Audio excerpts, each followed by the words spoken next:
ආයි යාළුවනේ කොහමද ඉතින් ඔයාලට ඔන්න මං අදත් වීඩියෝයක් අරගෙන ආවා ඔයාලට.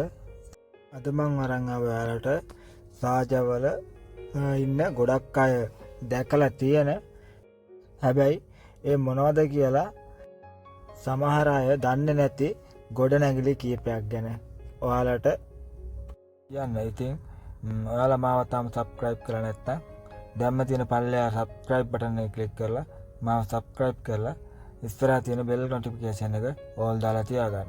ඉතින් අපි යමු වීඩියෝ එකට.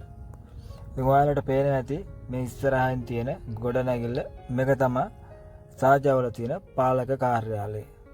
ඒ කියන්නේ සාජා පාලනය කරන රජතුමාගේ කාර්යාලය තමයි මේ තියෙන්නේ. ඉතින් මේ හැරියට ආපු ගොඩක් අය දන්නවා ඇති මේ හැරිය හරිම ලස්සනට මල් වවලා ඇත්තටම ගොඩක් ලස්සනට තියෙනවා. ඉතින් යාළුවනේ මගේ වීඩියෝ එක ඉවරනකම් බලන්න කියලා මම ඉල්ලනවා. ඒ වගේම වීඩියෝ එක හොඳයි නම් ලයික් කරන්න, කමෙන්ට් කරන්න, අනිත් අයටත් බලන්න, ෂෙයා කරන්න කියලා ඉල්ලනවා.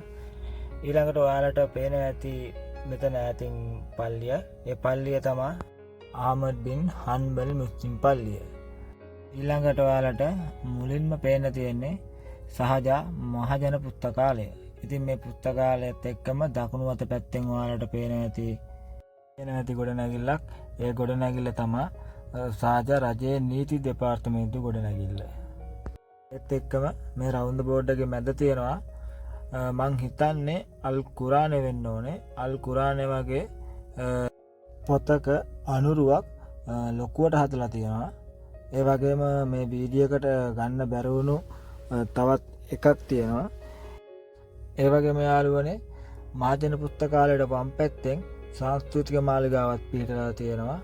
ඉතින් අපි දැන් පහු කරන් ආපු රවුන්ඩ් බෝඩ් එකට කියන්නේ සංස්කෘතික චතුරස්‍රය කියලා. ඒ වගේම මම ඔයාලට මේ වීඩියෝ එකේදී හැම දෙයක්ම හඳුන්වලා දුන්නේ සිංහලෙන්. ඉතින් ඒක ඔයාලට තේරුම් ගන්න පහසු වෙන්න ඕන නිසා මම මේ විදියට හැම දෙයක්ම සිංහලෙන් හඳුන්වලා දුන්නේ.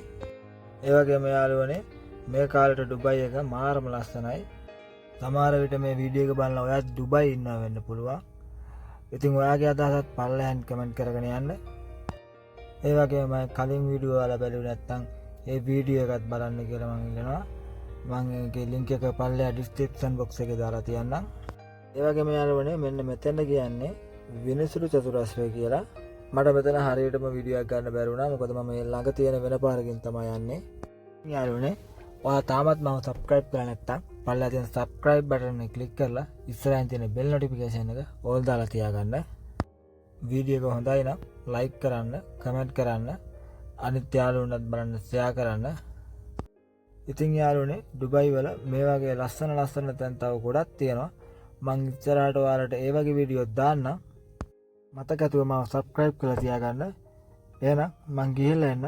ඕගොල්ලෝ හැමෝටම සුබ දවසක්.